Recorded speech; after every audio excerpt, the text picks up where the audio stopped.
This conference will now be recorded. All right, I have 1 o'clock and 7 seconds. Ted, is that you? Ted's here. Ted's here. Okay, thank you. It's hard to see that. You can go ahead and start whenever you're ready. It's after 1, and you have Okay, 4. okay, thank you. Laura, will you be attending other meetings in the future? As of right now, yes, but there will probably be a different staff liaison for this committee, but right now it's me until we get that sorted out. I see. Okay, thank you. Unless you need me to Um, come, then I can be available. okay, thank you. I want to thank everyone for attending in person who are able to be there today. There's some new procedures that we have to follow to comply with the Florida sunshine laws. And this is part of it, that we need to meet in person. We need to have at least 3 people of the 5 members of the Safety and Security Committee, I guess it's called now, Subcommittee. So at least 3 people present there at the meeting. And we need to record the meetings as well as have minutes of the meeting. So welcome again. This is the first time that we've actually met in a number of months now. We're going to, I propose to dispense with the Pledge of Allegiance, the roll call, the public comment, approval of minutes, and the financial report, and go right to item number 7 on the agenda, items for discussion. One of the things that we need to understand is how do the sunshine laws apply to us. And I listened in on a meeting about a month or so ago, and it seemed kind of complicated to me. I think Randy may have some better idea of how it works. And maybe Randy, you could give us your sense of the rules, and if need be, we can just kind of have a high level introduction of the rules, and we'll have to follow up with more specifics at another time. But at a high level, Randy, would you be able to enlighten us? Sure. And Laura is probably better versed than I, so she can correct any errors that I have or omissions. Okay.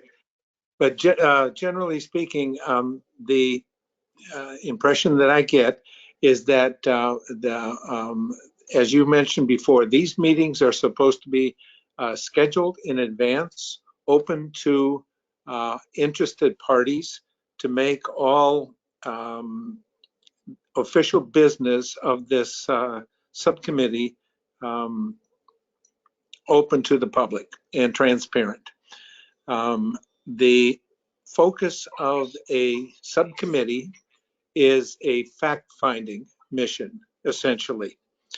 And that is to take input from any number of sources or personal observation, bring it to the committee, and then make discussions and present facts, not to make recommendations, but to present facts.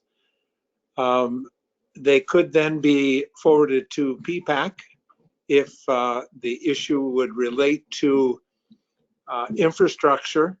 As an example, some of the projects that we've had in the works, such as the new light fixture on Cypress Grove Drive in Pelican Preserve, and a backup generator system at the lighthouse as 2 examples. Much of this is yet to be determined because there are things in the works and discussions in the works to actually designate and create specific assignments and an understanding uh, with the master board and PPAC regarding each of their responsibilities and those of the subcommittees and who they would report to. So some of this is an evolving situation. At our next PPAC meeting, we hope to further this understanding of responsibilities and establish term limits and things of that nature. That's kind of the Reader's Digest version as I understand it. Laura, would you please feel free to add anything I may have omitted that's important?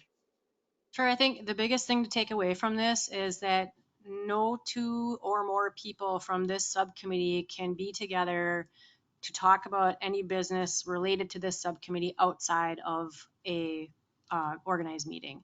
So like if you have anything that you need to get out to the group outside of this meeting, you need to send it to Georgia and copy me on it, because I am I'm responsible for all of the public records for the district, and everything that happens with this committee is part of our public record. So you can send it to Georgia and copy me on it, and we can disperse things to each other, to your group, but you can't send emails to each other. There can't be any discussions unless it's completely unrelated to this committee. I mean, if you want to talk about stuff going on in your neighborhood, as long as it's not related to anything PPAC, this subcommittee, none of those discussions can happen outside of a regular meeting. So you have a point person, which would be Dean, who's your chair, and he would be the one that would communicate then to PPAC. So you can attend the PPAC meetings as residents, but you can't discuss any of these items while you're at the PPAC meetings with each other. So Sunshine Law is basically, it wants to make sure that there aren't any discussions about any government stuff happening where not everyone is privy to the information. So that's why you can't have discussions outside of these meetings. So could we email one another? No, you cannot. Uh, If you have anything that needs to go out to the group as a whole, it needs to come to Georgia with myself copied. Can we email? You cannot. That's a conversation with another person. Therefore, that's a conversation happening outside of a meeting. So anything that you need emailed that someone else on the committee needs to see needs to come from Georgia or myself. I do have a question for you also. On Fort Myers Police Department, I scheduled Fort Myers supposed to come in here and do enforcement. How is that going to be affected? I hear nothing from anybody. I don't hear anything from you. We don't get anything from Fort Myers. I don't either. But we're paying people, but I don't know anything if they're even working. I would check with Castle on that, because I'm assuming that's coming from your HOA. That's not something that we pay for. As a district, our assets are inside of Lee County. We don't do anything with Fort Myers. Okay, then. Okay. Fort Myers. Could I address that question when you're finished? Go ahead, Randy. Don, at this time, there is a O&M agreement, which is operation maintenance, where PPAC provides $93,000 to the to Gateway CDD, which then in turn gives that back to our PPCA, the Community Association Master Board, at which they pay for salaries and also attach a certain amount of funds for some of the infrastructure and projects that we paid. To date, the expenditures for the police department that I have seen on this O&M agreement are around $5,000. And that is all that has been, well, that's all that I have seen on budgets yet that has been from a $75,000 budget for the safety and security line item. Now, there also probably has been a bill for the Florida Transportation Engineering, and we made a special effort to try to push through an approval for the light fixture at Pelican Preserve and for the backup generator, so that we could get some of that money allocated and deposits made on these two items, which are long lead times of up to 12 weeks to get the light fixture as an example. Without going into any further, it's a rather complicated way of doing budgeting. And that could change so that more of this billing is going through CDD next year. But it remains to be seen. So the person who could answer that question for you directly now would be Castle Group. And before it was Scott, and now I would guess it's Christopher could get it, or Nick would, I Christopher, think Nick. Nick is doing a lot of the stuff that Scott was doing prior. Dean, Nick wants to speak. Is that okay? Yes, please. I'd like Chris. to, I'd, Okay. Good afternoon, everyone. Chris Santos with Castle Management. To Don's question, yes, we do contract based on that previous approval which PPAC gave for Fort Myers Police Department. You sent out those emails to put out requests for their officers to volunteer for those specific 4-hour shifts. Anytime that they come in to provide those services, they have those stat sheets which are filled out by the officers working. We archive those. We have a database where we've kept all the information that they've submitted to us, and I would send you a copy of that information once it's provided. I can't speak to the coordination with Fort Myers Police Department that you've done previously. I don't believe that involves you speaking with other committee members for that to happen. Laura, is there any change that would need to happen with how it's previously been done? If Castle at this point until the structure has been laid out clear, you've been handling the coordination of having them come and paying the bills and assigning the schedules and all of that. So I would say that the chair from this group at this point, until otherwise stated or voted or agreed upon in the agreement, I think it should stay the same. stay the same. Yes, Stay the because same. we don't have any different parameters set up at this point. That most likely will be changing soon, but right now that's what's been established, and we haven't laid out the parameters to have it be any different, and no different parameters have been approved by the board, our board, the Board of Supervisors. So until that happens, I would say Dean or whoever your point person is for that particular function of the safety and security group would be the only person to speak to Castle about that. May a member of the committee communicate directly with Fort Myers Police Department for coordination? Is that permitted? Is that going to mess up you guys as far as keeping track of billing since you're coordinating that? That's So my concern. We do address the billing at such time, but it has previously been coordinated by a member of the committee. Okay, then that's fine. If that's the way it's been done, then I'm okay with that. We'll continue as current, Don. Okay, the only issue I have is I have no idea if anybody ever shows up or not, because I very seldom get a stat sheet, and I've scheduled officers numerous times, so I don't know if they even show up. I only have 1, 2, 3, 4, 5, 6, 7 days they've worked this year, and I've scheduled them probably for 30 some days, but I don't know if my stats are correct or not. Yeah. Is part of your agreement with them that they're to supply a report at the end of their shift? Like we have that with Lee County. Every time they're out there, they shoot an email off to Chelsea and I, and we get to see what they did during their shift. The officers have a stat sheet that they pick up from the front gate when they come in. They fill that out, turn it back into the gate staff, which provides it to Castle to then give back to Dawn. So you're saying either they're not coming all the days that you scheduled or you haven't received all the Exactly. stat sheets. Yeah. Okay. We can certainly look at invoicing to confirm, previous times they've been out to verify if that matches up with the stat sheets provided. I concur. We have not received a stat sheet in some time. I'm concerned about ghost employment, basically, people not showing up or putting in for pay, and we have no records. I have no records for this Right. whatsoever. No, I understand. I have that concern as well if we're paying for time and no one's there. Correct. But it strikes me that between Don and Chris, there at least one of the two individuals are seeing a bill from the city of Fort Myers and is determining that the officer was on property on the date that they're billing us for. I would think that if you don't have a stat sheet for the day, then we wouldn't pay for those hours. I would have to confirm the history of invoices just to make sure that those things match up. Okay. Well, it seems that it's something, Chris, that we need to tighten up on to make sure that in fact the officers are receiving and filling out the stat sheet and leaving it at the gatehouse.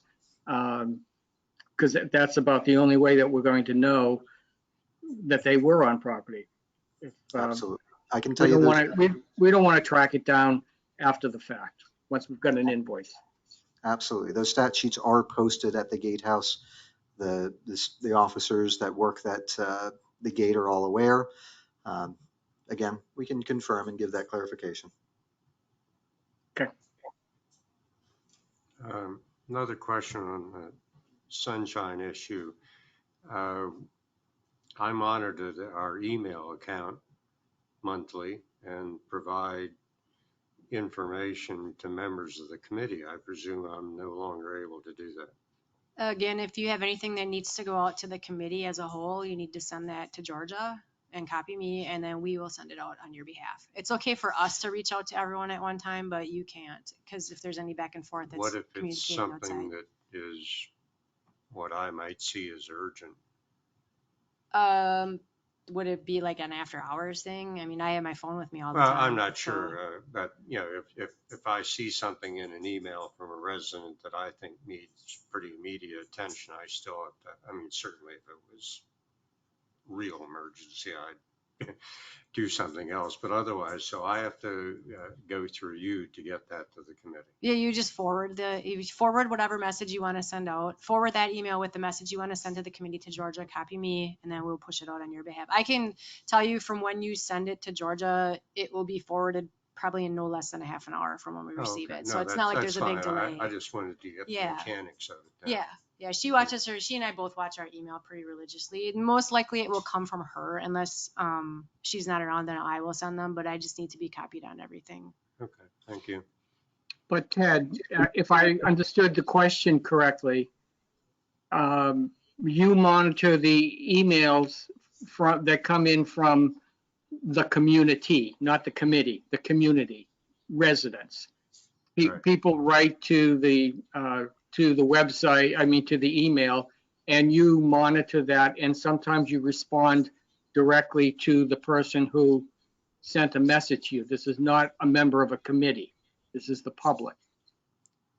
But if I also understood that sometimes you would take those emails from the community and forward Yeah. them to someone on the committee, which you can't do anymore. If you're just replying to members of the community. I would do what I would call a synopsis. We get very few emails. I would do a synopsis of it and report that to the entire committee. Okay. But again, my question is responding to the resident. It's fine. That's okay. Yes. So your synopsis, you would have to wait, and that would be part of the monthly recap that you would give to the committee then. Okay. I got it. But if it's something that comes up that you can't wait for the meeting to get out, if it's something that you feel is important and needs to be brought to the attention of the committee prior to your next scheduled meeting, then that would have to come to Georgia and I, and then we would send it out for you. But otherwise, you would just compile those and do it as your report. Good, thanks. Mm-hmm. This is becoming a full-time job. Thought we retired. Well, nothing changes as far as communicating to the community. It's just communicating with each other is where it gets, that's what's changed. Yeah. That's all. Okay. Are there any other questions at this point? I'm sure we'll stumble over ourselves a few times before we get it right, but Are there any other questions that the members of the safety group have? This is Jennifer. I'll have one, but I can save it for when I do my presentation. It really has to do with the whole concept of we are a fact-finding organization, and that another group is going to do some decisions. Because very often what we would do is we would do the fact-finding and we would make a recommendation and some decisions. And so I'll give an example when I do my presentation, because the presentation's just facts, but what I normally do is I verbalize some interpretation of the facts and what I think we should do next, including sometimes a recommendation for doing a study or something like that. Okay.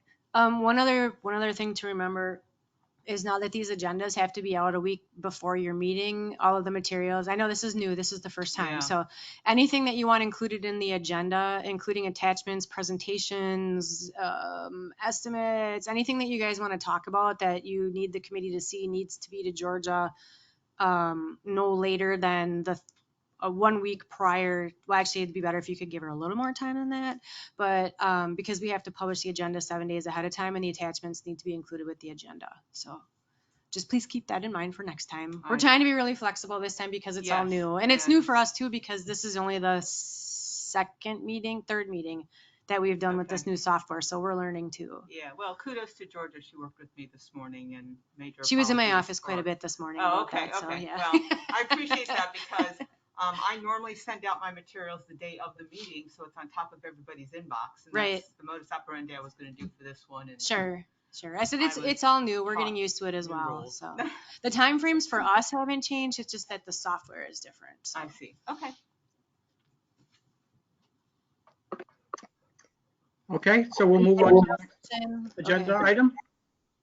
Oh, I didn't mention anybody who is here in the audience. If you could please sign in, there's a clipboard by the door there, just so we have a record of who showed up. Committee members do not need to because we have you here, but anybody in the audience, please sign up on the board there before you go. All right. Okay. Well, next item on the agenda, Jennifer, you're up. All right. Speed As I monitoring update. Yes, as I was mentioning, I collect data on studies that we do. So let me back up and let people know what's going on. We actually have those speed monitors that you often see, whether it's within Pelican Preserve or elsewhere, and it tells you how fast you're going as you're going down the street. We collect data on that, and we use it because we want to understand where people might be speeding, what speed limit might be more appropriate for a particular location, etc. In the past, when I presented the results of these studies, I not only gave the facts, I also gave some interpretations from my perspective. We would talk about it, and very often we would make recommendations and maybe even do something very specific as a result of the data. My understanding from the discussion thus far is that since our team is moving to just a fact-finding team, what I really should be doing is just presenting the facts and not all the interpretation recommendations that I've done in the past. Is that correct? Mm. Okay, terrific. All right. So what I do in these meetings is basically present the data from the last time we met or the last time the data was actually presented up until the point of the meeting. So what we'll probably end up doing going forward is starting from the last time I presented data to whenever I have to do a cutoff so that I can get all the data over to Georgia and Laura in time for the next meeting. We did have some challenges this time, just platform issues. We continue to have some battery issues with the traffic signs, and they've done some platform updates, which always cause a little bit of instability. So the data is incomplete as of this point. I will update the data, and with the new communication rules, I will present them at the next meeting versus sending them out as I often did when I had data missing in the past. As we go through this, basically for each location that we study, I present a number of pieces of information. As you can see on, I don't know what slide number it is, but the top of the slide that you're looking at on the screen, There are two locations here, Citrella westbound and Pelican Preserve Boulevard south of the bridge going southbound. I usually say what the location is, the dates of the study. I do, at least on this one, I indicate whether the display is on or off. But I stopped doing that in this particular presentation because though our agreement in the past was half the time the display would be on, half the time the display was off, what I found when I went in and pulled data is that wasn't always the case. So most of the time the display was on. So I don't have two sets of data because it just didn't seem appropriate. We have an overall summary of the number of days of the study, the speed limit, average speed, et cetera. You can see what all the data is that we're presenting on the sheet of paper here, as well as how many people were compliant. And what compliant really means is going the speed limit. Low risk is from the speed limit up to about 10 miles per hour over the speed limit. Medium is up to about 20 miles over, and high risk is anything over that. And you can just see the number and the percent of vehicles that fall into each of these categories. Those risk thresholds, we had agreed at one point would be the 10 and the 20. It's something that's configurable in the software. So if we ever need to make a change to that, I can always rerun the reports with the different thresholds. That's not a problem. So for people who will be taking this and making some recommendations, as long as they realize that we can always make those changes. So these are the first two locations that we have. And this will be a little faster because I'm not going to present any color commentary. Do you want me to just let me know when you want me to go to the next one? Okay, if you could go to the next one. This is Trieste going both northbound and southbound. This was the measurements that we took the second half of March. Normally what we do is we divide our month in half, first half of the month, second half of the month. We usually do one location, and we do either southbound, northbound, or eastbound, westbound, depending on the situation. In a few cases, we only did one direction, either because of the reason we were doing the study to begin with, say it was a follow-up of some sort, or because we were unable to secure a location to put the actual signage to collect the data. So here Jennifer, yes. excuse me, would you mind when you do make your presentation here on the facts, would you mind also stating what the maximum speed observed was during the sampling period? Yes, I can pull that. I don't think I have it on here, but I can do that going forward. I think I see a maximum speed indicated in the yes, I knew I could collect. I didn't realize it was right there. Yes, you're right. Okay. Yep. Just so that others who may be listening, if the public is listening, and we're talking about a 15-mile-an-hour speed limit area, or a 20 or 30, whatever the speed limit is, and the maximum speeds that we're observing, I think it's just a point of information. It's a fact that would be helpful. Context. Sure. Well, thank you. Oh yeah, no problem. Thank you. For Thanks. Trieste going northbound, both of these locations, by the way, the speed limit is 15 miles per hour. For Trieste northbound, the maximum speed observed was 37 miles per hour, but we do also need to look at the fact that the average speed was 14.82 and the 85th percentile is 18.63. So while there was one car perhaps going that quickly, that isn't the norm. And in fact, we can get all kinds of data in terms of what the curve would look like to see. Is it just one super outlier, or are there many cars maybe, and it's just sloping very, very, asymptotically. For going southbound, the maximum speed was 32 miles per hour. There also the speed limit was 15. The average speed is 14.52 with the 85th percentile being 18.4. Okay, the next slide we have Ravino Way, both westbound and eastbound. And you can see here the study was done from basically the 8th of April through the 25th. we had 14 days of data, so there were some issues there somewhere. But basically, the average speed was 13.7 going westbound with an 85th percentile of 16.89, and the maximum speed was 30. Again, 15 miles an hour speed limit. Eastbound, the average speed was 17.44, the 85th percentile was 21.43, and the maximum speed here was 35. For Camarillo Circle, westbound and eastbound, here the speed limit also is 15 miles per hour. Going westbound, the average speed was I can't read my papers, let me read the screen here, 99. And the 85th percentile was 11.23. The maximum speed was 23.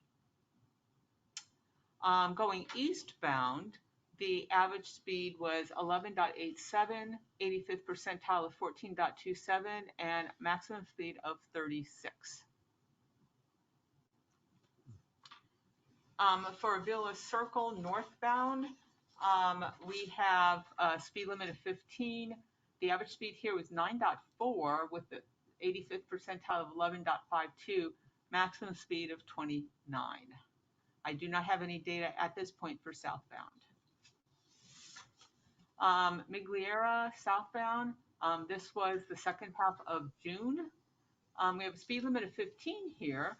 The average speed is 14.88. The 85th percentile was 17.44. Maximum speed of 36.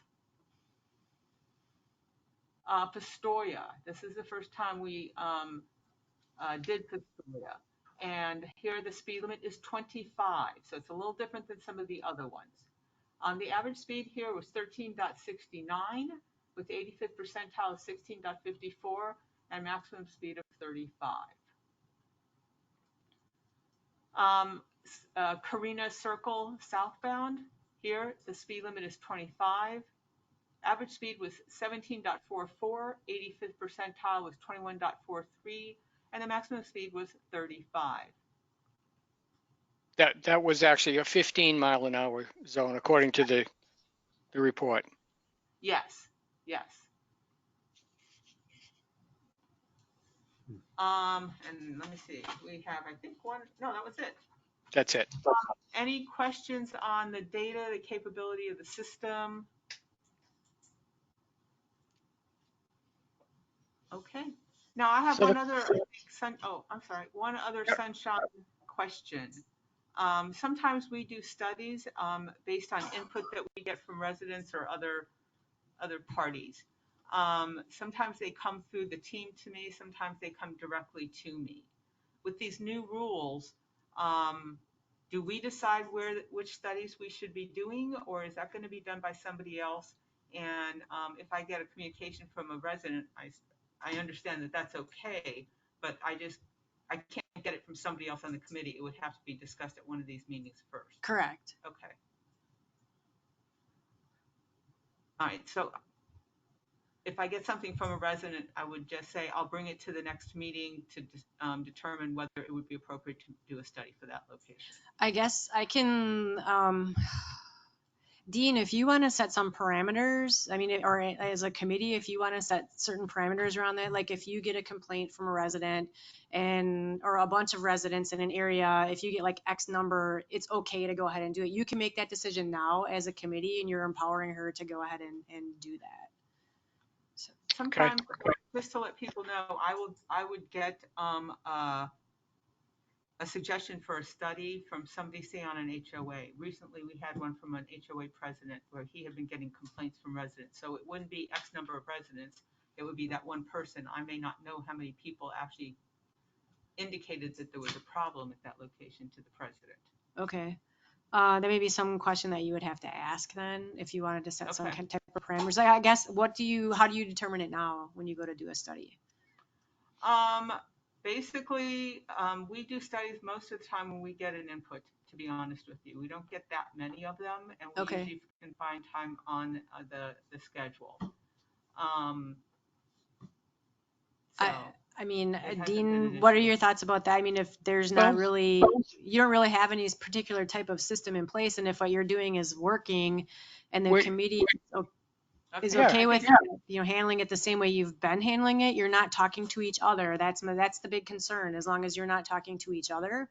And if just the input is coming just to you from someone who's not on this subcommittee, and that's how Sometimes you're I talk handling to it Dean. now, you would just go out and do your study and then you would report back the same as you are now. Usually I did talk to somebody. Usually I would let Dean know, or sometimes it was Dean letting me know that he had gotten. Yeah, the you wouldn't be able to information, do or that Chris anymore, would let so me know. it would have to run through us. Okay. I'd rather do it all the same way, so that people didn't come back and say you're being subjective and you're doing it for them because you know, whatever. Sure. And again, we're that's, gonna be this is the, transparent, these I'd are the rather be- things that we need to iron out as far Yeah. as procedures of the subcommittees. So that's kind of why we're here now. So I Yeah, guess fine. what do you feel would be the most efficient way? Cause I'm assuming you're only going to be meeting quarterly, I don't know. monthly. I don't know how often are you planning to meet? Cause I if don't you're know. only To be meeting determined. quarterly, yeah, if you're only meeting quarterly to hold all those up for a quarter, I mean, It doesn't make sense to do that. Yeah. We're going to have to come up with a process that's more efficient than that. A number of times, a few times, a request has come in through the President's Council. You know, an HOA president may have reached out to Phil Measy at PPAC and commented, you know, is there any way to look at speeds on my street where we're having a lot of problems? And this is in the past, and Phil would contact me and, you know, can you look into this? So we'd look into it, and then we'd talk as a committee whether or not we wanted to deploy the speed monitoring in the future at a, you know, a certain location. We try to find locations. You know, they weren't decisions made by one person. Uh, they were discussed, but procedurally, we probably have to do things a little more formally going forward. agreed. I think Chris had a question. Chris. In the event that's, as you can imagine, the association management also receives feedback from owners, feedback from presidents with president's council meetings, et cetera. We provide a lot of direction and working with Wiser and getting those signs moved around. Right. Any reason that an individual member of the committee, such as Jennifer, couldn't just work directly with the on-site castle staff to, if they have something communicated, I think that would be the most time efficient way of addressing that. And it would largely be in line with how we've been operating, as long as it is one member of the committee dealing with the association management. My request would be that you copy at a minimum myself on any of those communications, and preferably Georgia as well, just so we have it for our records. And if it's just you and her and no other committee members, that would be fine. So in the event of just direct communication, we still want to make sure that yourself and George are in Because the it's loop. still something that's happening with district assets, and I need Sure. to have it for our records. I think we Okay. can do that. Not that I would even chime in on it, I just need to have a copy of the communication in fine. case someone would ever request Fine. it. Can we just put both? I think I have George's email, but I don't think I have your email. Can we make sure they get put in the minutes so that we all have it? Sure. Okay, thank you. Got that, Georgia? Thank you. So Jennifer, Yeah. one of the HOA presidents did comment to the safety work group email regarding some issues in his neighborhood, and subsequently some concerns about speeds on those streets in their neighborhood. Did you have anything to add about where we ought to go, what we may want to consider at this point? For that, for those locations, Chris indicated before the meeting that they actually placed those signs today. Okay, so where are they? Prado Drive, west. Yeah. Thank Prado? They're on Prado Drive, just east of the Migliera Way intersection. Okay, thank you. You know, it makes sense to me to have one coordinating point. So all Yeah. HOA presidents contact castle management, and residents contact the HOA president. They contact Castle because Castle, I believe, attends all the president's meetings. PPAC can run it all through Castle, and then Castle can communicate with Jennifer, and then she can do it. That eliminates that whole situation. No, I like that. I think that would work.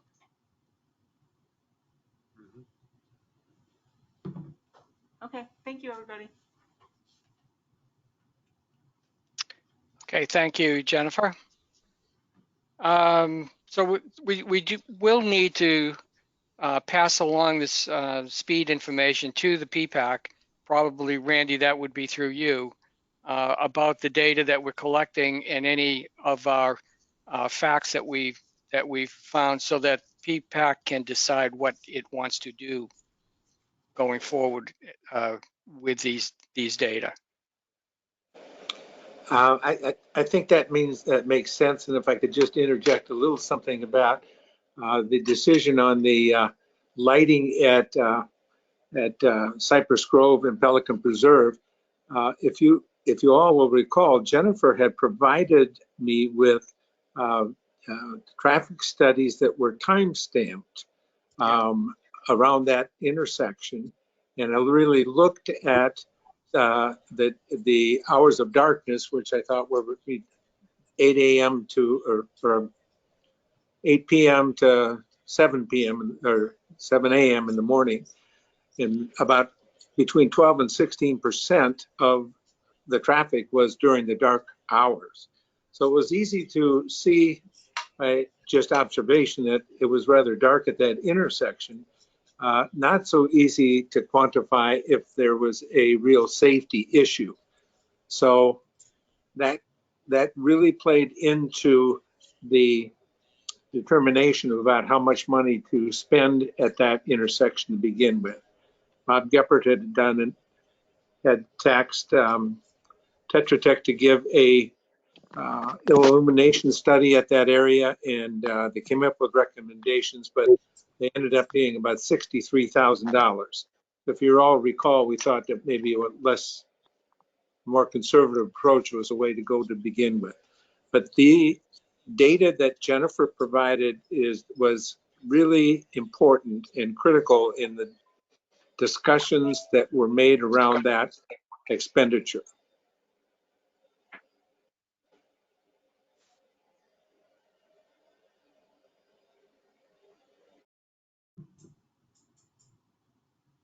Cypress Grove Drive, Carina Circle, Carina and Casella Circle, the roundabout. With the approval of PPAC a couple of months ago, several months ago, Florida Transportation Engineers was retained, and their assignment was to perform a concept level design for potential improvements at this circle.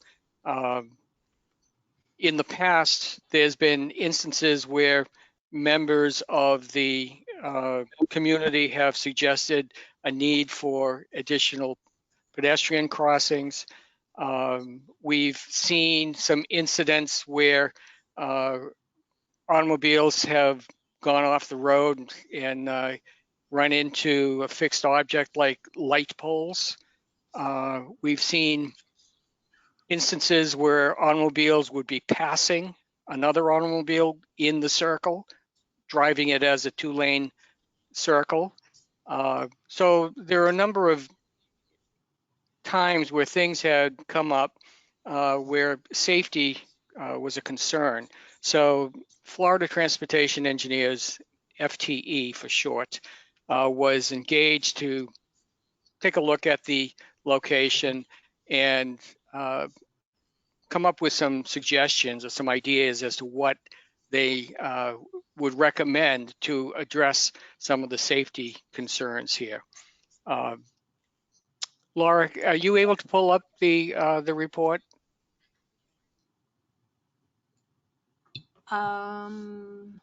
This one, the roundabout one? Yep. Yep, it's right here. Okay. So the committee members had access to this report for this meeting. It was posted as part of the information for the meeting, and I trust that you've had a chance to take a spin through it. I tend to think they did a pretty good job uh, with the study, while not expending large sums. I think their budget on this study was about $5,000, which, uh, having been involved in doing similar things, this is a pretty uh, low budget for the study that they did. But they came up with some ideas, and if we go to if we scroll down through it, there is a graphic uh, with recommendations that is, I think it's page 11 of the report, maybe page 24 of the, yeah, of the handout. So they go through different regulations and standards that are established by the federal government. But this graphic that you have in front of you now essentially identifies their recommendations. Um, and the things that are complicating the operation here are the 4-lane Prado Drive and the 4-lane Cypress Grove Drive intersecting with the 2 lanes of Carina Drive and Cassell Way. So the number of lanes is a factor, and what they've recommended doing here is establishing kind of a right turn lane on Cypress Grove Drive uh, eastbound. So the right turn lane goes to Carina Drive, while the through lane, the left-hand lane, goes into the circle, and the drivers in the circle would be able to exit at Cassell Way or Prado Drive, and make the U-turn if that's what they wanted to do. And there'd be a similar type of a treatment on Prado Drive, a right turn lane. If you're coming up Prado Drive towards the circle, and you were destined for Cypress Grove Drive or towards Pelican Preserve Boulevard, you'd be in the right-hand lane that would be specially striped with pavement markings, and you would make the right turn onto Cypress Grove Drive. If you were destined to go to Carina Circle or Casella Way, you'd be in the left-hand lane, and you'd go into the circle and make the turns accordingly. There's some additional signage that they've proposed. The yellow signs that are shown on the uh, on the graphic are primarily, they are related to pedestrian crossing that they're recommending on Cypress Grove Drive. You probably can see the crosswalks that are identified there. They'd have to cut cut through the median to allow for the pedestrian to continue. But that's essentially what they're doing here is identifying more safe walking routes for pedestrians and providing appropriate signage for that. And then I think there's also some advanced signage indicated for the circle, the rotary ahead, or roundabout ahead. So that recommendation has associated with it a budget for each approach on the roadway. The estimate for all the improvements is a little over $23,600. And it's mostly, as I said, pavement markings and signs that's suggested. So I wonder if anyone has any thoughts, any response, any comments on this.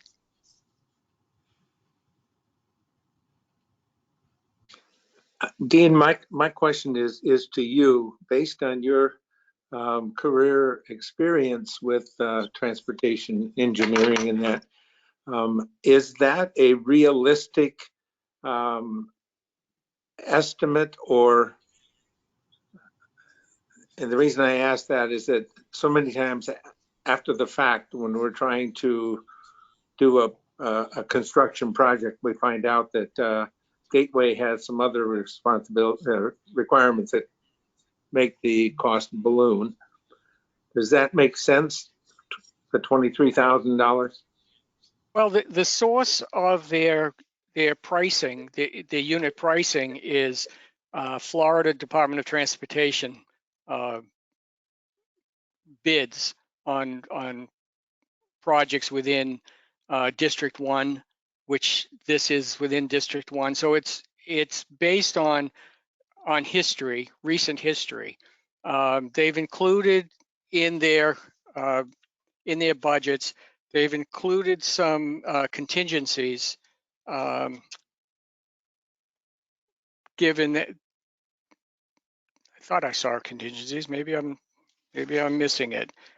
But they typically would include contingencies because it's a small project, and the contractors who bid this kind of work, would probably have a higher price than the standard pricing. So I think that the pricing that they've come up with is reasonable. It's current. It's based on the past 12 months.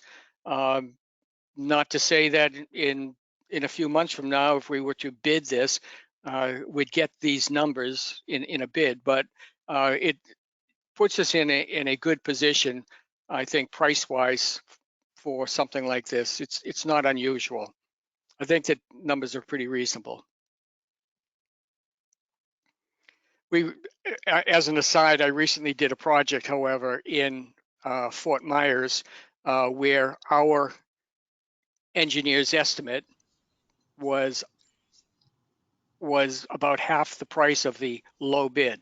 So the numbers do have a tendency to grow, particularly during a time of year when contractors could be very busy, and there's other factors that they consider when putting their pricing in.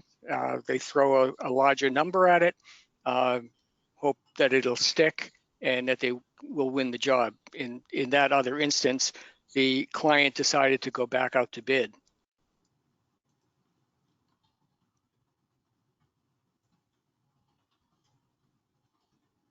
Did I answer your question, Randy? Yes, I think it did. Okay. A question to Laura: Is there anything that jumps out at you relative to Gateway CDD requirements when it comes to roadways? And the reason I ask that is the nasty surprise we got with the road resurfacing quote and subsequent issues with the Avila neighborhood. I don't have any red flags, but this is not my forte. So Okay, sure. I get that. Yeah. And permit and all of that. Yeah, there would be a lot of things to consider, but I don't have any big red flags that pop out. Okay. Well, Dean, I'm not sure if you had been made aware of this or not, but we had approved a $80,000 bid to resurface the street in Avila. And after the fact, we found out we needed another $40,000 worth of engineering studies and tests done before that could be accomplished. So it increased. You can see what I mean when I say it ballooned the price of that project. Do you anticipate anything like that happening with this? I wouldn't anticipate that. The reason why I say it is I don't actually know what occurred on Avila, but I know that Um, you know, I know that there was some consideration done about pavement conditions on roadways in Pelican Preserve. I don't know if the pavement conditions assessment was done by a contractor or by an engineer. And, you know, so I have a tendency to put more faith in the process where the design engineer evaluates the project, the conditions, the needs, and makes his recommendation more so than directly from a contractor or a vendor. So I have more confidence in what FTE has presented here than if I had just asked a vendor that does pavement marking, what do you think? What would the price be? You know, Okay. I have more confidence in this report. Okay.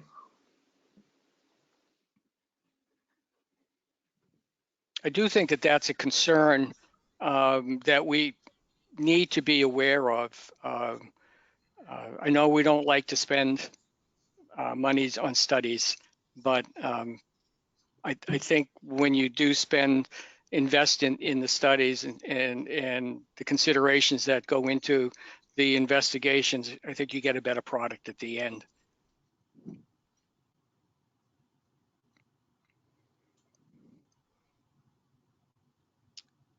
Does anyone think that this is something that we should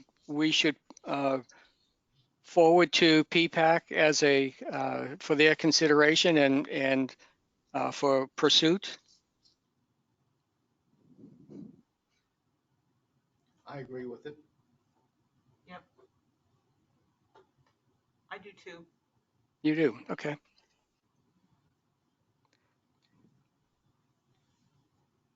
And Laura, this would not be a recommendation that we make, correct? Correct. This is an observation that's actually done on the outside by another party. So Randy would bring that forward then to PPAC Okay, as a fact finding. yeah, You paid someone to find the facts for you, but it is fact finding. yes, okay. Randy, are you going to be back for the next PPAC meeting? I am. There, Okay. after issues with finding a quorum, we're doing it the day after I get back into Pelican Preserve. Now, Okay. my expectation, you know, it is on the agenda, but I don't. It's a pretty full agenda, so I'm not sure that we'll get enough time with this. Yep. And so I think at that meeting would, if you can sign in and watch some of that, that would be great. But otherwise, I would like to see if we could ask Phil in a subsequent meeting to put us more toward the top of the agenda so that you would be able to perhaps explain more of the technical aspects of this. And if we can come up with any of the safety issues that we've actually been recorded. Yeah. Because I think it's always important to say, with any of these studies, is it a real safety issue that we're expending our resources on? Mm-hmm. Mm-hmm. Okay. But I think it required this, in my opinion, would almost be worth a full PPAC meeting discussion. Okay. But we won't get that this next meeting, I'm sure. I'm Sure. certain. Yeah, I'm sure. Okay. Thank you. Then I will do that. Thank you. As I said, I thought that their report, their efforts were very good and helpful, and I thought that when we move to the next item, Veneto speed control, we may want to consider engaging them again for some of their fact finding on our behalf. Can we move to the next item? Veneto? There's nothing here for it. There's nothing. So I'm just going to report verbally. As you know, it's probably been 2 years, gosh, maybe it's even longer, since we've had traffic cones installed on the roadway on Veneto in an effort to encourage motorists to stay in their lane as they drive to and from the town center, past Vicenza Drive. Just before the cones were in place, the rumble strips were installed. Rumble strips being thermoplastic paint, if you will, spaced 5 feet apart on the inbound roadway approach to Vicenza and on the outbound roadway approach to Vicenza. The rumble strips did not extend across both lanes of traffic, inbound and outbound, but only on the one lane each way. And as a result, motorists were avoiding the rumble strips. Some motorists were avoiding the rumble strips by veering across the double yellow center line into opposing traffic and coming back into their lane to avoid hitting the rumble strips that were 3/8 of an inch high. The golf carts is another concern, that people were driving golf carts and were fearful that their suspensions were going to be damaged by the rumble strips. So they oftentimes would veer to the right as they approached the rumble strips and drive onto the grass strip next to the gutter to avoid the rumble strips, causing some damage to the grass strip areas. Bicyclists are also concerned. So for a couple of years, the issue has been, what do we do at Veneto? We have talked about trying to add the rumble strips on the other side of the roadway so that motorists would not essentially be able to avoid the rumble strips. But recently, there's been another push by residents in Pelican Preserve to remove the cones because they are unsightly. And what else should we do to address the situation that the rumble strips were installed for in the first place? So I responded to a question that Phil Measy had posed to me about the rumble strips, and I said, I agreed with a resident that the traffic cones don't look good, and that we would be discussing this at our meeting this week.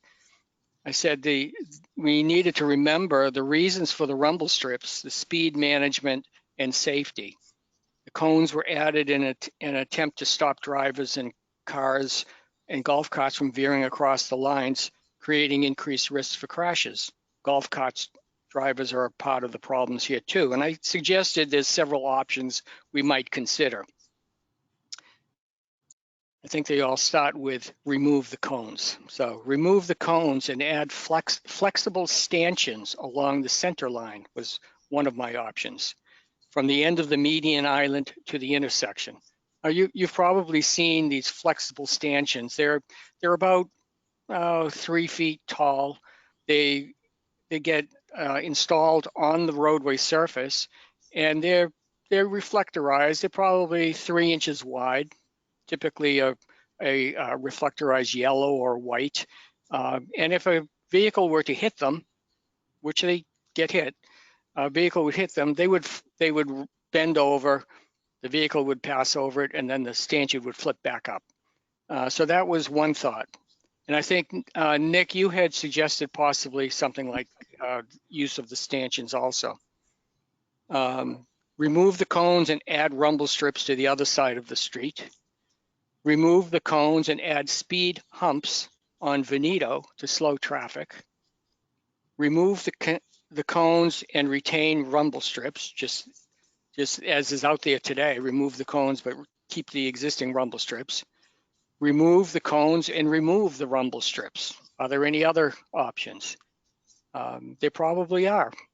But whatever is suggested, we need to have public input and support for whatever is proposed. And I think, Laura, you also heard from the city traffic engineer that the process that was used to install the rumble strips had a process.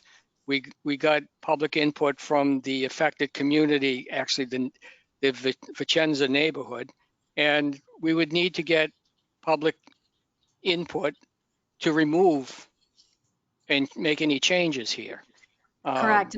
The decision of whatever happens there is not up to Pelican Preserve community. It is up to the residents of the community directly affected by the traffic in that area. That's correct. That's the recommendation of the city traffic engineer. That's what's required from the city traffic engineer when if you apply for a permit to make any changes to the road. Correct. Right. Not Pelican Preserve, but the community is the one who gets to decide. So there's a few people that get to decide about the traffic for the whole area, but they have to deal with it day in, day out, where the rest of the community does not, which is why they're the ones that have the say. Right. And we've had some conversation with some people who reside in that neighborhood in the past year, and there's the people that supported the rumble strips initially, then they're not as supportive today as they were then. And there's other people who have moved into the neighborhood who have different opinions also. So we need to get current input from that neighborhood. And like I said, it may be that the current public input might recommend take everything out or do something different. In any event, it strikes me that we've kicked this thing around for a couple of years, and I would suggest that we engage with the professionals at Florida Transportation Engineers and spend a few dollars and have them come up with their recommendations, their observations of the facts, and again, bring it back to this committee and eventually to the PPAC. Dean, it's Nick Alianis. I have a picture here I'm going to show the committee, and I've sent to you. And this something I noticed very shortly after I arrived at Pelican Preserve and watched traffic behavior and avoidance. And so this was taken out of my car following a golf cart. And this is all you need to see. That's all anyone needs to see is the fact that the avoidance that people behavior, I think is could be an unanticipated consequence of adding those rumble strips.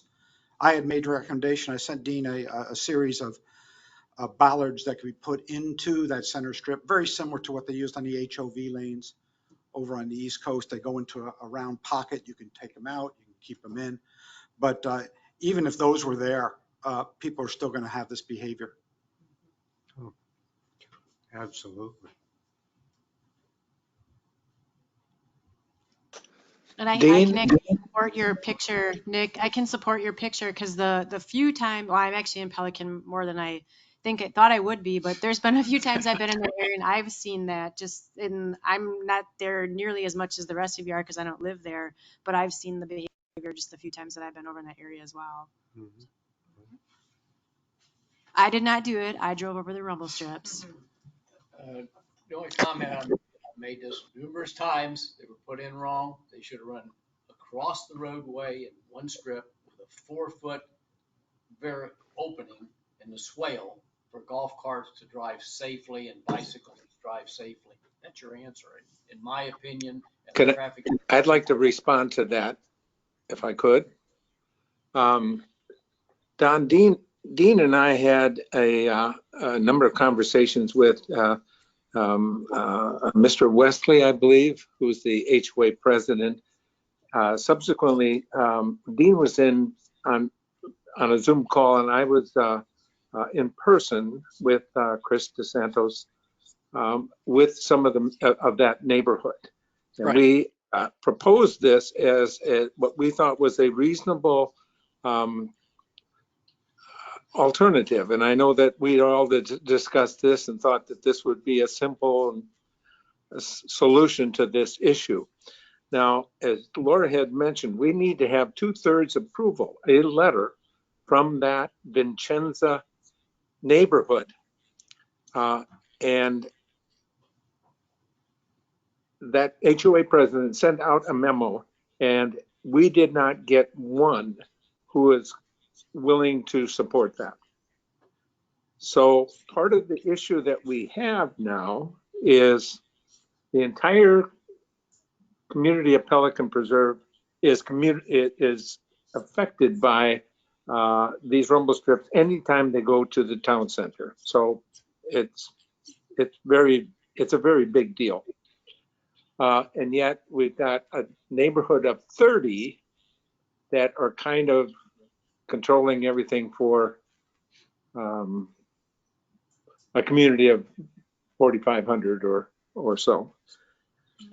Now, having said that, what I had a pretty long message with that transportation engineer, and he's from the city of Fort Myers. He seems very, very interested in helping us try to resolve this.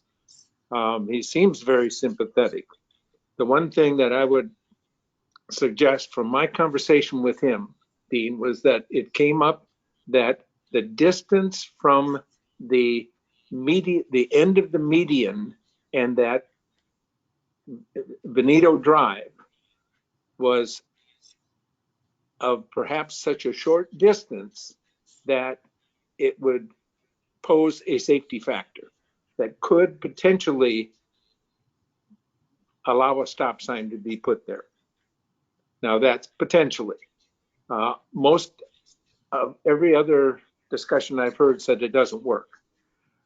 But that engineer said that a professional engineer doing a drawing, making a recommendation is given a great deal of latitude. So for what it's worth, if we start talking about speed humps, they're going to be in the range of $20,000. There was another alternative that where you raise the entire intersection of Veneto. It was proposed at $40,000 for that. So we are, this really complicates the whole issue. We want to be responsive to that neighborhood, but all the rest of the Pelican Preserve is being affected by this, and the amount of resources that we have been expending on this is, in many people's opinion, rather exorbitant. So to that point, Randy and Dawn, I agree with your comments, all of your comments on this subject. If things were done differently from the start, maybe we'd be in a different place, but we're not there at this point.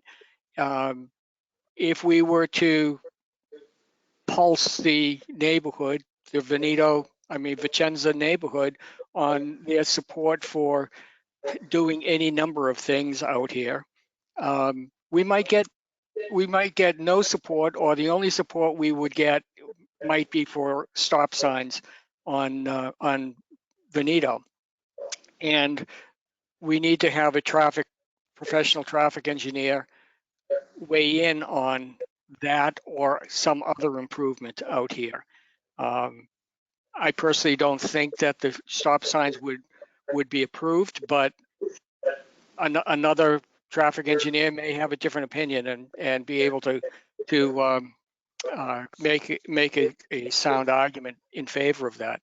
But I think what we need to do is, right now we have no cones out there, so hopefully we're not having any head-on collisions out there, but that concerns me greatly. But we need to I propose that we engage with Florida Transportation Engineers to give us their opinions, their observations, do some fact finding, and come up with some ideas on how this location should be modified to address safety concerns and operations concerns for the community.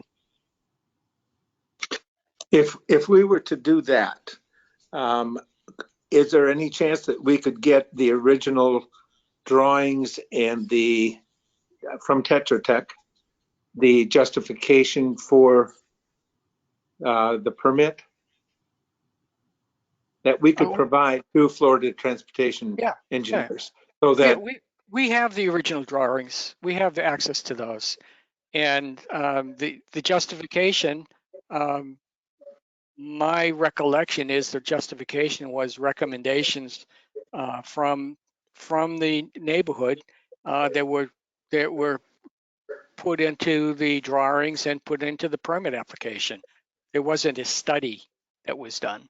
They developed plans and presented it to the city for permits, and eventually it got approved and moved forward. But yes, we have all of that. Dean, sorry to interrupt. This is not relevant to the current conversation, but we do have a pre-con meeting in this room at 3 o'clock. So I will need everybody to be out of here by 2:45, which gives us about a half an hour yet. Yeah. Okay. Thank you. I think we're going to get there pretty quickly. I Shouldn't be a figured these were the problem. biggest ones, but I just wanted to let you know. I appreciate it. Thank you, Laura. So Randy, yes, I know that we have the drawings, and we can provide those to FTE.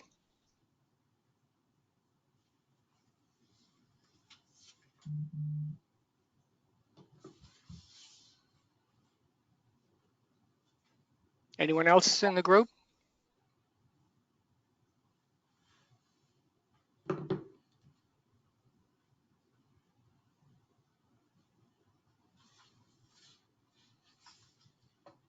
Okay. Well, then I'll speak with Phil about moving forward with FTE on this location. Okay, Randy, could you please just update us all? I know you've mentioned the decorative street light at Cypress Grove a couple of times, but if you could tell us, the status, where it is, when we may expect it to be installed, the status of any permitting or design, etc. That would be good. sure. The original study, as I mentioned, was done by Tetra Tech for illumination. After much discussion, input from the traffic studies that Jennifer had provided, and a certain urgency to get started with the project before our budget ran out for the year, it was approved by PPAC and put into motion. And this original study was requested by Bob Geppert. So I believe it was the August meeting, we got the approval of PPAC to move forward. And sometime after that, Scott Charnock had provided information that it was a deposit had been made and the PO had been generated for the light fixture, and that West Coast Lighting was going to be doing this work, and that they would be doing the permitting for this as well. As of the last note I got from Scott, that still probably means another 8 weeks or so before that light fixture is actually delivered. So that's the latest I know. If Nick or Chris have more information, we would welcome an update. Nothing in addition to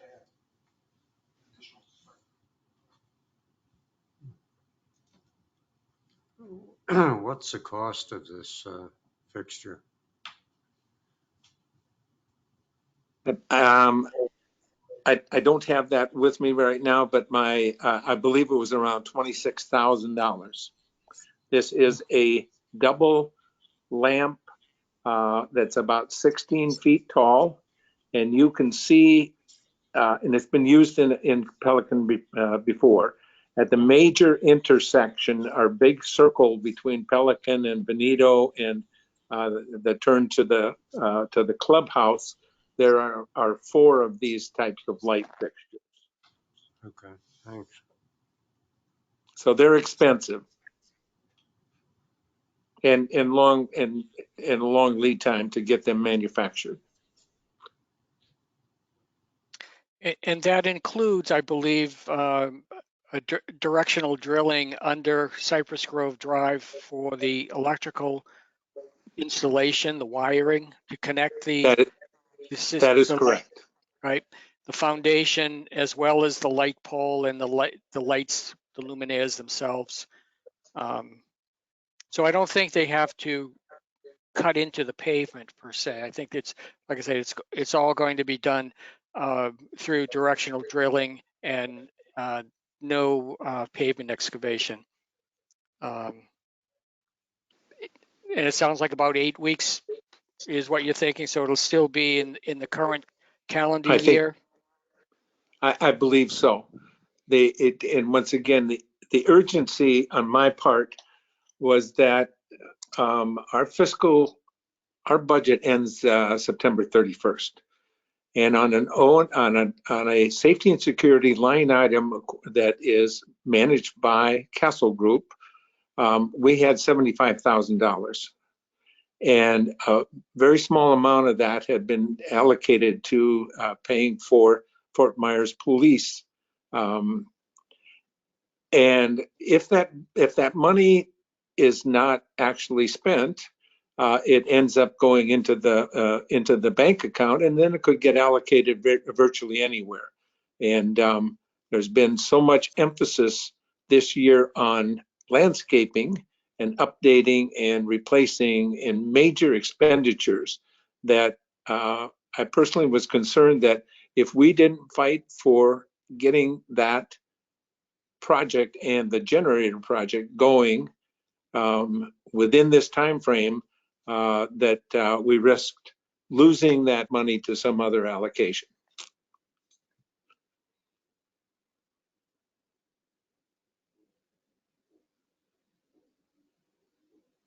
Okay. Any other questions? Thanks, Randy. Would you speak about the generator, or maybe Nick or Chris could speak about the generator as part of the next item, front gate and security? Sure. The generator is on track. We met with representatives from West Coast yesterday. We surveyed the landscape. Landscaper came in, cleared the pad area where the concrete pad will go in and the generator will be installed. Also talked about the lightning protection and the grounding system that we put in as part of this activity. They're ready to go, just waiting for the product to come in and they're going to install. We've been working with Laura and everyone here on running the gas line out to that location. And hopefully we'll have the generator installed here not too distant future. I'll actually be talking about this at the PPAC meeting next week. Perfect. Did have a question concerning security at the front gate. Are the cameras working at the front gate, number one, and number two, additional lighting we were told about? I don't think I've seen any additional lighting.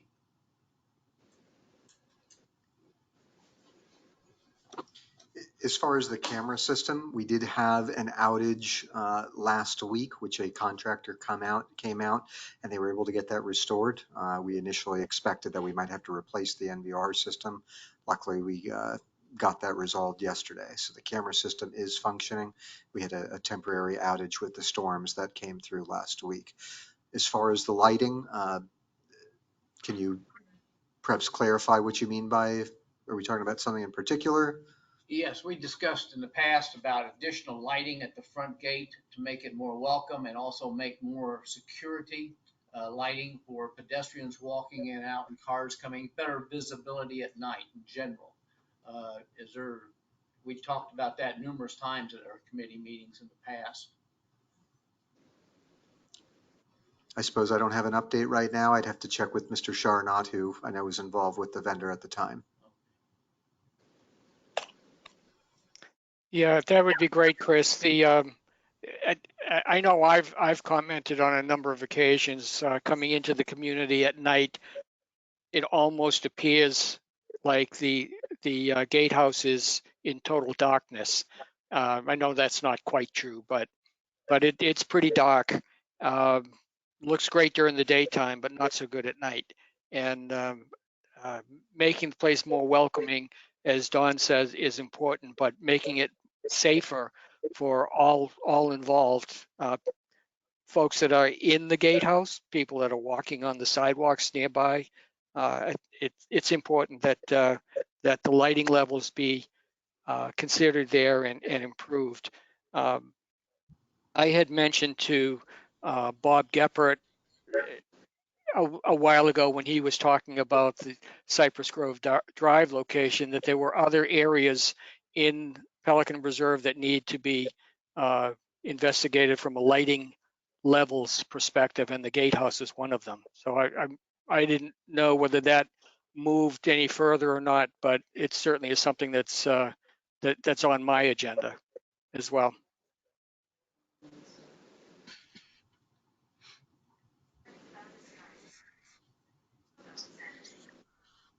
I can say that nothing is being actively considered by PPAC at this time. Okay. Thanks, Randy.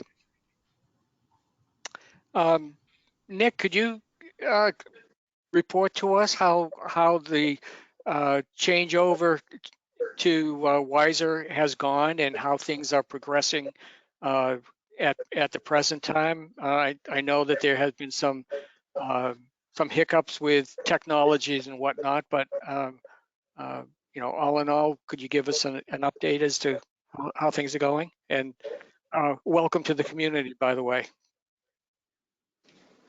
Nick, thanks you for that. I'm going to go ahead and speak to that as I've been around since the transition from Securitas to Wiser. We've certainly seen some improvements since Wiser has come on board.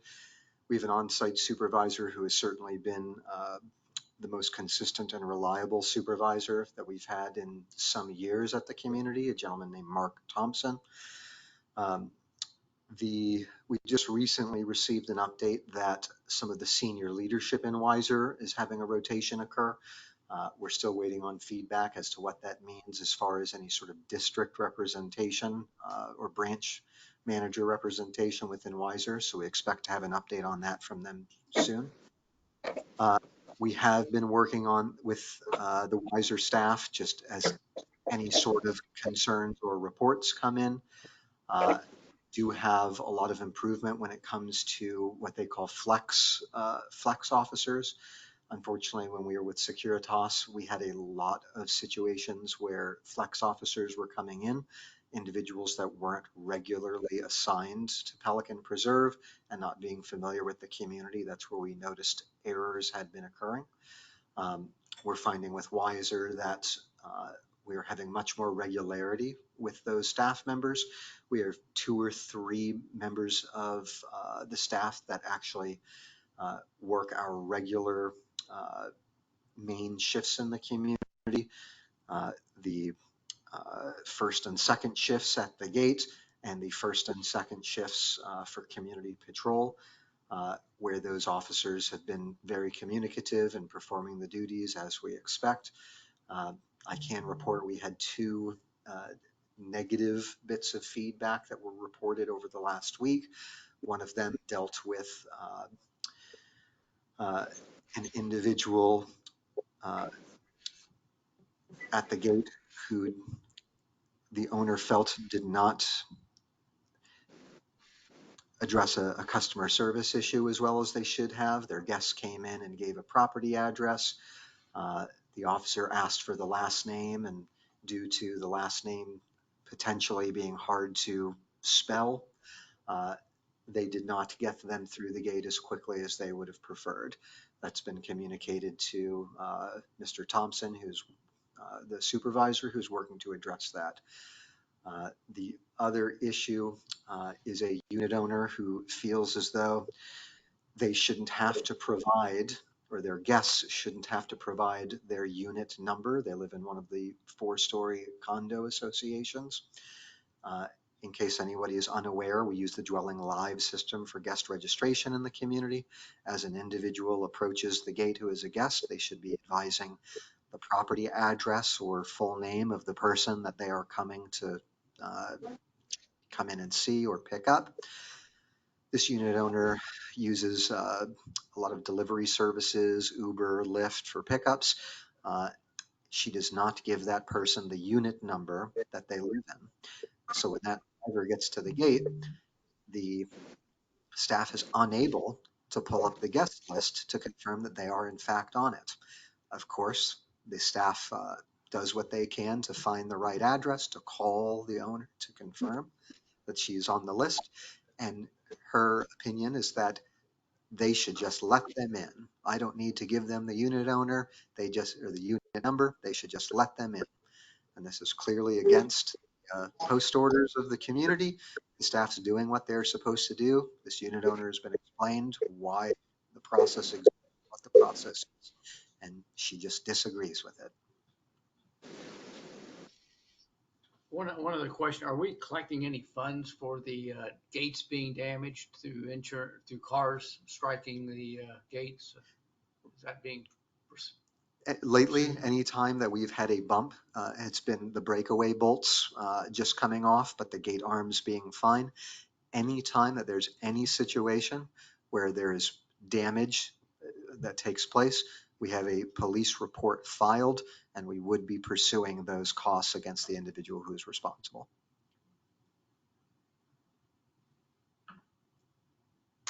And if I can just add a note on that, as of the last post orders, these were some of the things that were tightened up relative to the police report, capturing and saving video as well, so that no questions could come up when it came to assigning responsibility for the cost.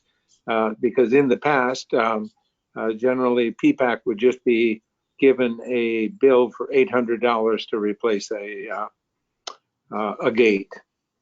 And so the post orders were effectively tightened up so that that can't happen in the future.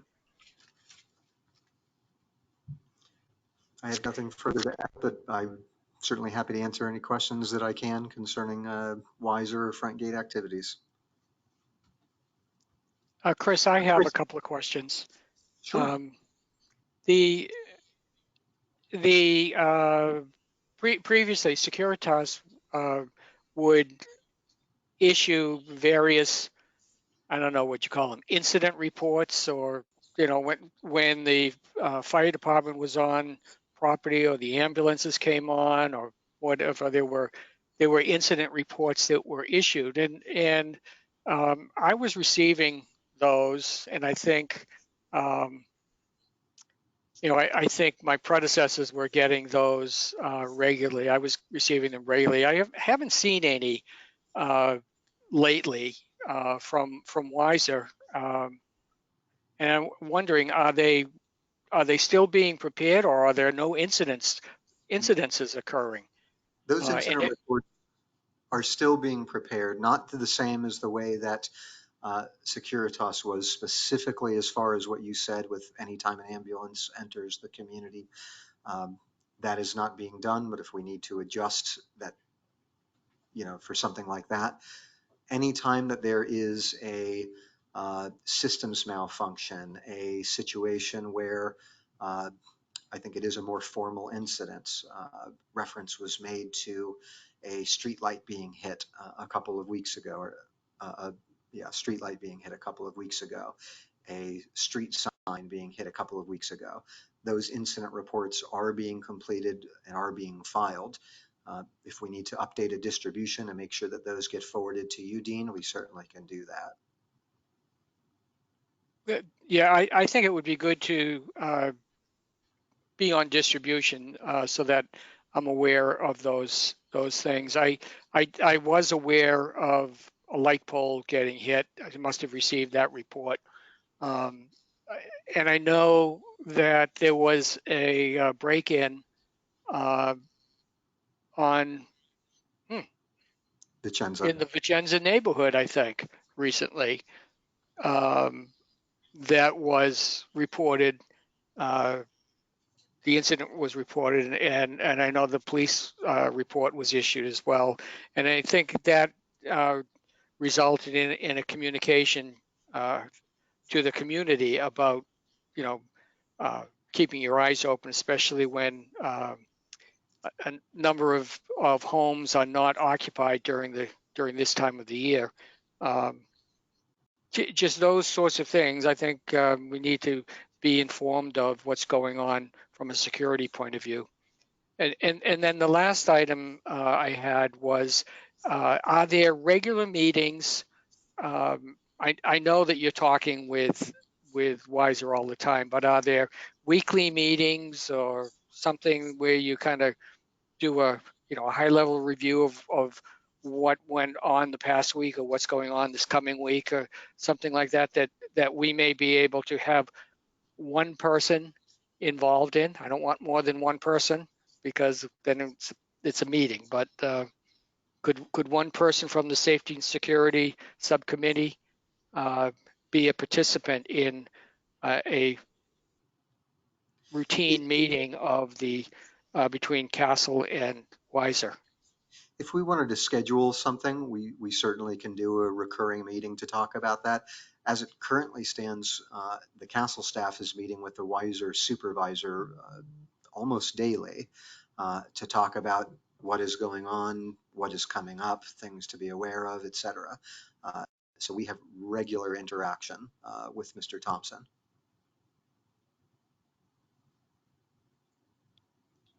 Well, like I said, I think it would be beneficial if someone from this committee were able to listen in on at least once a week, one of those recurring meetings. I'm sure that we can coordinate something. Are we looking to discuss that schedule now? Do we want to, should I work through you, Dean? Why don't you, why don't you and Nick speak about it and come back with something that you think might be responsive, and then from the committee, if anyone in particular would want to be a participant in that meeting, please speak up. Let Georgia know, and Georgia can send it out to the rest of us. I'd volunteer. No one else Don, does. okay. That'd be great. Thanks, Don.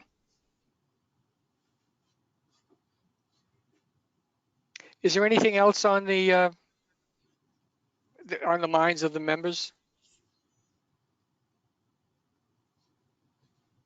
Okay, can we set another meeting? When is the next PPAC meeting? Randy, you said it's the day after you return It's actually the 22nd of of this month. So it's a week from today, but their okay, regular meeting would be October 13th. October 13th. So if we could possibly meet before October 13th. Sure. Any particular days or dates that are preferred by anyone? Thursdays work okay with me. Did you say Thursday was good? Yes. There's Okay.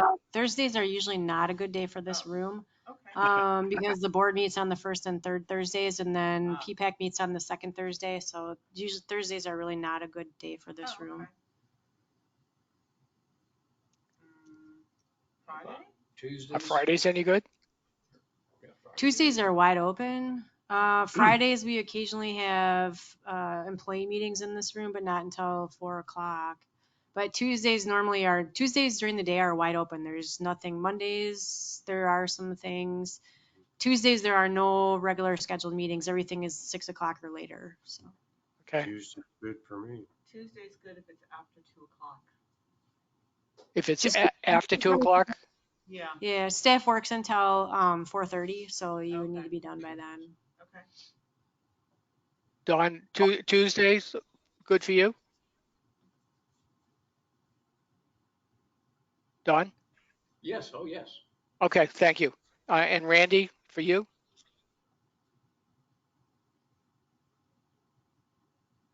You're on mute, Randy's Randy. Why don't we look at Tuesday, October 4th? At 2:30 till 3:45. How about that? That's the one Tuesday I can't make it. Sorry. Usually I can make Tuesdays. That's a bad Tuesday. But if everybody else can, I can, What about Mondays? Depends on the Monday. Yeah. Hmm? It depends on the Monday. Yeah. Or would the 3rd be available and then we can go to The Tuesday? 3rd, 4th, and 5th are wide open in here. I can do Monday morning. Monday morning good for people. Monday the 3rd. Monday the 3rd? Mm-hmm. Can we do 2:30 on Monday the 3rd? Sure. I can do that. Let's say that October 3rd, 2:30. Okay. And Laura, you said staff works till 4 o'clock, 4:30. 4:30. So if we're done quarter of 3 to 4, quarter of 4 to 4 o'clock would be okay. Yeah, that's fine. As long as you're gone and out of the building and off the grounds by 4:30-ish, it'll be fine. Okay. Thank you. And Laura, what's the timing on me preparing minutes of the meeting? How much time? Georgia, I know you're online. I'm hoping you're listening. Are we doing them? Is Marilyn I'm doing these doing minutes? You're doing the minutes? Okay, so you would just need to have them done before your next meeting, so that by a week before your next meeting, so we can get them on the agenda to be approved. Okay. I didn't know whether the sunshine laws said, yeah, I've got 24 hours to get them done. Or, No. okay. All right. Georgia would just need them no later than a week before your next meeting, so that they can Got be it. published in the packet. Perfect. Earlier is better, but that would be No, the I latest. understand. Okay. Great. That covers everything then, please. Is there a motion to adjourn? Somebody? I'd like to have a motion to adjourn this meeting. A second. Okay. We're adjourned then, 2:45.